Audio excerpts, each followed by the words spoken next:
And then there was the Helen's Pool Hall and Joe's Pool Hall in town.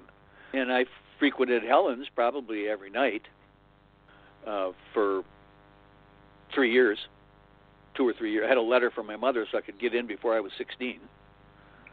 My father wouldn't sign it, but my mother's signature was enough at the time. So Helen said, okay, yeah, I don't need both signatures, because my dad, he wasn't, he was practical. And he said, you know, what are you going to do? I mean, you pick up a buck or two here and there. Later on, you might win a beer or two in a bar or whatever. But you know, come on, start thinking about your future. So he was more where my mom just said, well, it's just a fun thing for him. Let him have fun. But yeah, Joe's and Helen's and Joe's I went to while I was supposed to be at church. So that was like every Sunday. I'd go to Joe's at 10 in the morning and stay till about 12, and so that was my religious training. Was meeting the players from the north side of Superior, who were participated at Joe's mostly, and then from the other parts of Superior, they went to Helen's. It was just kind of the thing they did. So I got to know those guys a little bit, the north side pool players, and they had a couple of bigger snooker tables there too that were kind of fun to experiment on, the 12-footers. We had a 10-footer at Helen's. So those are the places I went. I did go, though, before I had my driver's license, because the better players weren't always available during the week.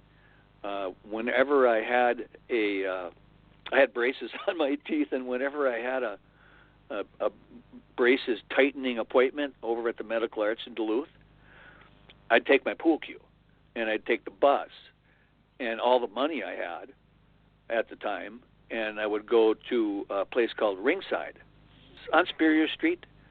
It was an upstairs pool hall, like the place was, kind of, only much smaller. It was very narrow and very long.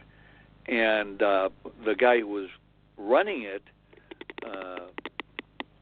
at the time was the infamous brothers from Duluth, the Williams brothers, and Teddy, Peter, Roman, and Johnny, and Peter was working at this Ringside. If he'd not had some ownership in it, maybe too, I don't know. But he was one of the best pool players in the Twin Ports at the time. So I took all the money I had, and after my dental appointment, I didn't have to go back to school. So I'd go to Ringside, and I would play Peter Williams straight pool to 50 for $5 a game.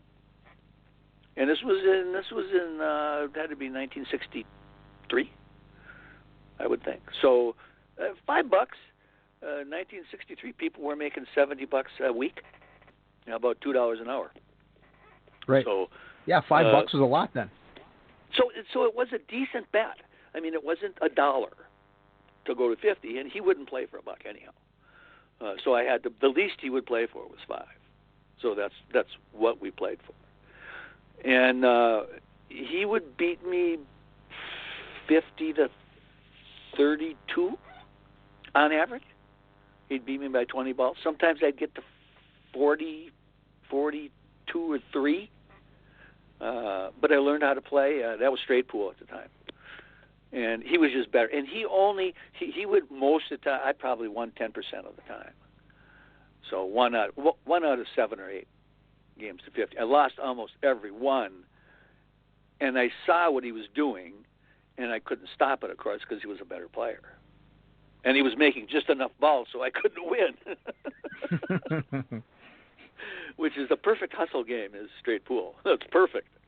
Because if you know you can run 40 and the other guy can run 30, you're never going to lose.